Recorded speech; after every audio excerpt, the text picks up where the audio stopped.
नमस्कार, आप देख रहे हैं पुलिस महानगर। तो आइए शुरुआत करते हैं आज की कुछ खास खबरों से। अगर मैं लोकसभा चुनाव जीत जाती तो हार के बाद पंकजा मुंडे का चौंकाने वाला बयान। लोकसभा चुनाव में इस बार महाराष्ट्र के नतीजे काफी चौंकाने वाले रहे।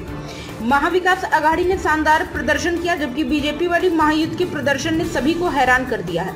वहीं अब लोकसभा चुनाव के नतीजे आने के करीब 2 हफ्ते के बाद बीजेपी की नेता पंकजा मुंडे ने अपनी हार को लेकर बड़ा बयान दिया है। पंकजा मुंडे ने कहा कि अगर वह हाल में संपन्न हुए लोकसभा चुनाव जीत जाती तो उन्हें हीरो माना जाता, लेकिन कुछ लोगों को यह पसंद नहीं आता। महाराष्ट्र के लातूर जिले में पत्रकारों से बात करते हुए बीजेपी की राष्ट्रीय सचिव ने कहा कि उनके समर्थक उनके अनिश्चित भविष्य को लेकर चिंतित हैं।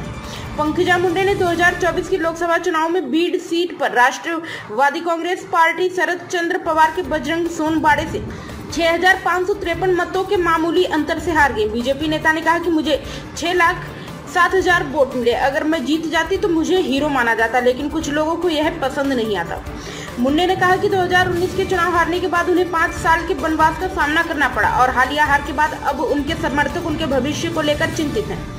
उन्होंने कहा कि मैंने अपने लिए चुनाव नहीं लड़ा जब तक पार्टी ने मेरी उम्मीदवारी घोषित नहीं की। मुझे नहीं पता था कि मैं चुनाव लड़ूंगी।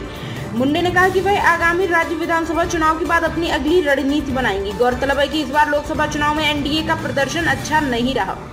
हालांकि इस चुनाव नतीजों के बाद महाराष्ट्र के मुख्यमंत्री एकनाथ शिंदे ने कहा कि बीजेपी को 400 पार के नारे से नुकसान हुआ। हालांकि महायुति की तरफ से कहा गया कि हम लोकसभा चुनाव में सीटों के नुकसान पर मंथन कर रहे हैं और आगामी विधानसभा चुनाव की तैयारी में जुट गए हैं। अब तक की खबरों में बस इतना ही। ऐसे ही खबरों के लिए बने रहें हमारे साथ। तब तक के लिए नमस्कार।